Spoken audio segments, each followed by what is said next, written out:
Seed Foundation's Urban Gardening Webinar Series. In this webinar series, we will teach you how you can grow your own healthy, nutritious food at home. My name is Joyce, and in today's episode, my colleague Kuya Bulak and I will be sharing how to grow fruiting vegetables at home. Solanaceae is mainly a tropical family of about 75 genera and 2,000 species.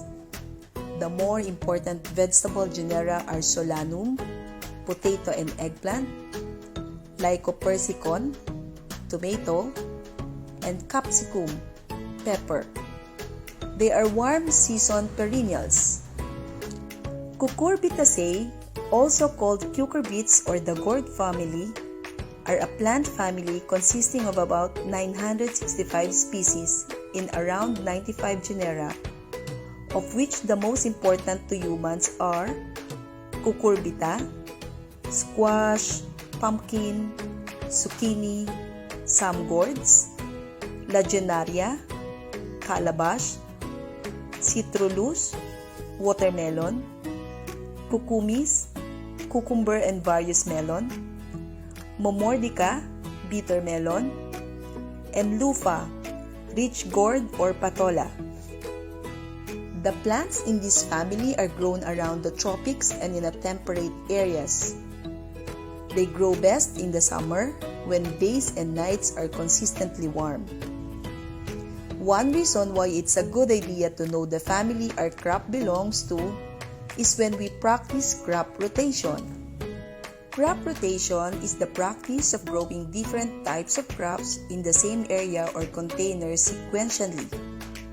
It reduces reliance on one set of nutrients and the probability of developing resistant pests and weeds. For urban gardeners, we should change the crop planted in a container or bed at the end of the crop cycle to that of a different family. For example, if we start with leafy greens or pechay, after harvesting all the pechay, we will next plant tomato or eggplant in the same pat. When it's time to replace the eggplant or tomato, we can plant beans or cucurbits, then go back to a leafy green. If you are an urban dweller or may have a limited space but you desire to grow crops belonging to solanaceous and cucurbit family, consider available spaces in your home like rooftop, balcony or patio, wall, or even fence can be a perfect location for your vegetable garden. Wherever your available space or location, you have to satisfy these three: sunlight, soil, and water. Determine the light available in your area, as it can be dappled by buildings, nearby houses, trees, and others. Then, choose what to grow best. Solanaceous and most cucurbit crops need 6 hours or more of direct sun. Container size and soil requirement of the desired plant are main considerations in preparing the amount of potting media. Whatever soil mixes you have chosen for your container, it is necessary to remember important characteristic of potting medium: good water holding capacity, ability to supply nutrients, and free from soil-borne diseases. The illustration shown in this slide is the whole process one has to undergo should you decide to make your own soil mixture. The mixture should be loose but firm. You can refer to our webinar episode number 2 on how to prepare good soil for plants. Solanaceous and cucurbit crops are commonly sown in seedling containers before planting in a bed or large containers. In this way, less quantity of good sowing medium is needed. Additionally, the seedling roots grow individually and separately from their neighboring plants. At the right number of days after sowing, we are able to gently pull up the whole seedling and transplant immediately. This lessens transplant stress and ensures good continuing growth. In this photo are two kinds of seedling trays. One with 100 holes, the other with 128 holes. Use the smaller holes for smaller seeds, generally solanaceous, larger hole for larger seeds, generally cucurbit. We have here our two types of trays, 100 holes and 128 holes. We are going to sow Django dos, siling panigang, which has small seeds. So we will use the seedling tray with the smaller 128 holes. We will now fill up the seedling tray with our potting medium. Just spread the potting medium liberally over the tray holes.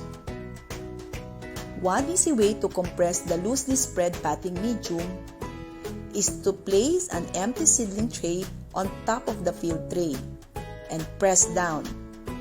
The seedling tray is now ready to receive the seeds, one seed per hole. The number of days before a seedling can be transplanted or days after sowing depends on the crop.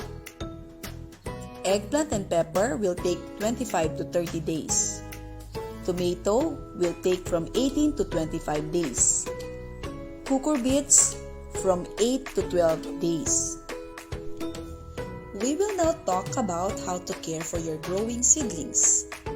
Keep seedlings moist by regular water application, every day or even twice a day, depending on heat and sun. We need to do a balancing act with regards to water, as too much water may cause dumping off, which results in the sudden death of seedlings due to excess moisture. Spray weekly with fermented plant juice or FPJ to make vigorous seedlings. Protect seedlings from stray animals. Seedlings need 4 to 6 hours sun. We need to make sure the seedling get enough sun. Otherwise, there may be stem elongation as the plant looks for more sun. But if it's too hot, you can cover the seedlings with a mesh net. When it rains, cover the seedling with plastic or other materials. Hardening refers to getting the seedlings used to the place where they will eventually sit permanently with greater sun exposure. Gradually move your seedlings towards greater sun exposure before the transplant day. Cucurbits need 3 to 5 days adjustment, while solanaceous crops need 5 to 7 days adjustment. Solanaceous and cucurbit crops may be planted directly on the ground, but also do well in containers and pots. It is best to use a minimum 5-gallon container, particularly for cucurbits. Solanaceous can also flourish in a small container as shown in the picture. We need to cut off the top. We need to make some holes in the bottom of the container for drainage. We now fill the container with our soil medium. After watering the container and draining thoroughly, we are now ready to transplant a seedling. From the seedling tray, select a healthy seedling. Push the bottom of the seedling tray while gently lifting the seedling. Insert the seedling into the prepared hole in the soil. Add soil if needed. Press the soil around the transplanted seedling to remove air pockets and set it firmly in place. Water the topsoil. When watering your plant, consider the potting mix water holding capacity, the size and type of container, the plant's exposure to the sun, wind, rain, and the type of plant. Water deeply and thoroughly. Check the moisture level. The plants need to be watered when you stick your finger into the soil about 2 inches deep and if it feels dry. Water the soil not the leaves. Regardless of the potting medium, you will need to fertilize plants regularly, especially fruiting plants like solanaceous and cucurbits. When and what you fertilize is an important consideration. Plant nutrient needs change during the different stages of growth, and the plant may need more support to produce a continuous harvest. This is a summary of organic fertilizer concoctions. Our webinar episode number 3 can show you how to make these concoctions at home. All concoctions have to be diluted in water before use. A standard measure is 2 tablespoons per liter of water.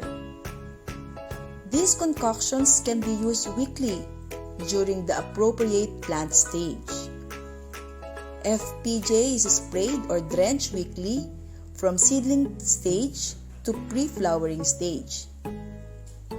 Upon reaching pre-flowering stage, use Calpos. Upon reaching flowering to fruiting stage, use FFJ as a spray and drench the soil with FAA.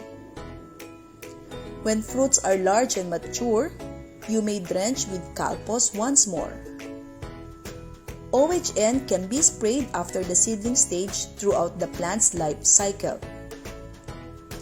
Fruiting vegetable will benefit from the whole range of concoctions.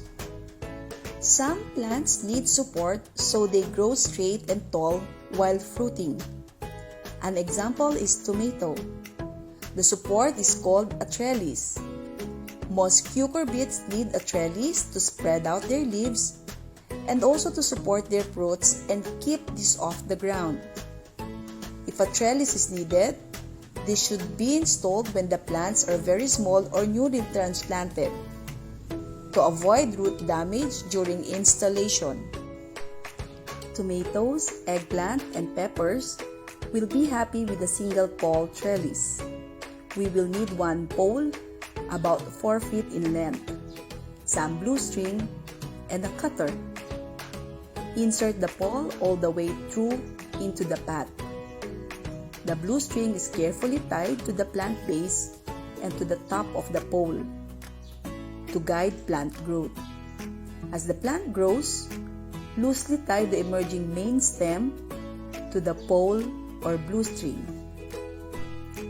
Tomatoes, eggplant, and peppers in a 5-gallon container will be happy with a simple 3-pole trellis. We will need 3 poles about 4 feet in length, some GI wire, and some blue string. Insert the poles all the way through into the pot. The poles are then tied together with GI wire around 1 foot high from the soil and again at 2 feet high for added support and stability. The blue string is carefully tied to the plant base and to one of the upper wire supports to guide plant growth. For the support of branches and fruits, wind blue string around each of the 3 stakes at 2 different horizontal levels, depending on the height of the stake. Do not let the string sag, but pull it tight before weaving it around adjacent poles.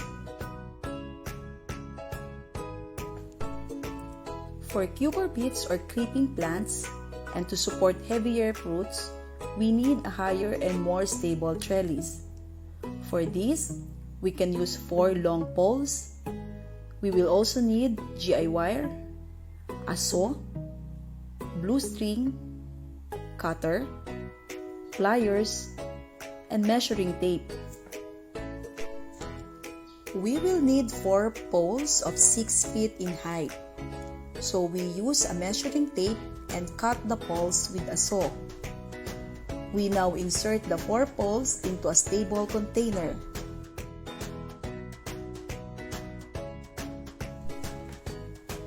We then tie GI wire around the 4 poles in 3 layers, about 1 foot apart for added support.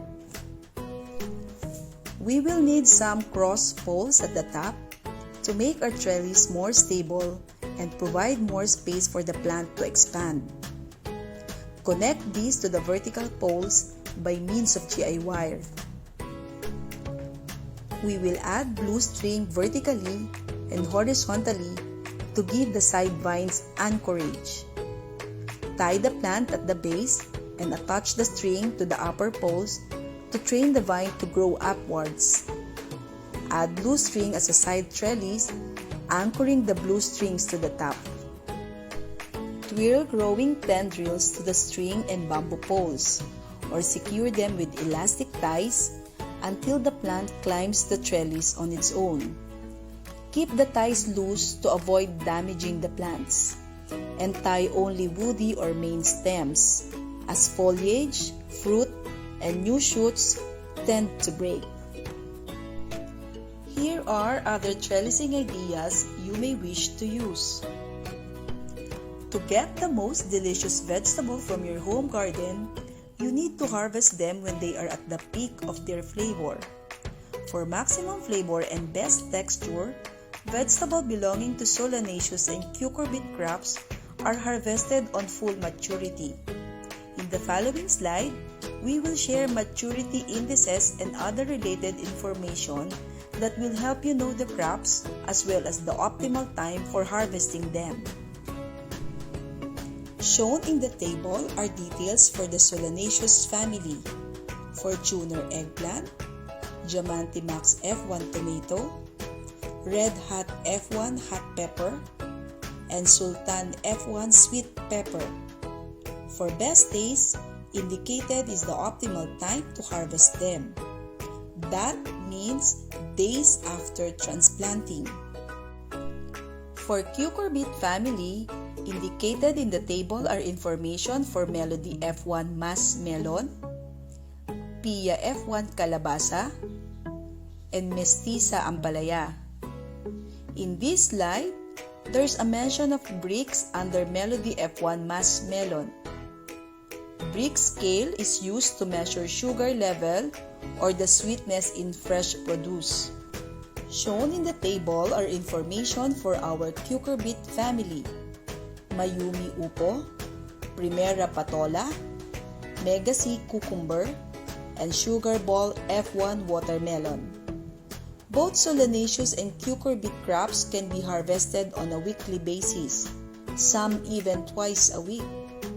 Just remember that harvesting these crops at the right stage will ensure best taste and quality of our homegrown vegetables. And here is our reward. After about 2 months from transplanting, we can harvest the fruit of our labor to share with our family. I'm sure a lot of you will agree. Happiness is growing your own vegetables and eating them. Thank you for joining us in this webinar series, and we hope that you learned a lot. For more guides in growing vegetable, you may visit growhow.eastwestseed.com. To learn more about Eastwestseed's vegetable varieties, please download CropWiki EWS app on Google Play or Apple App Store. You can now order high-quality vegetable seed online from the comfort of your home. Visit East West Seed official Lazada store today. Bye for now!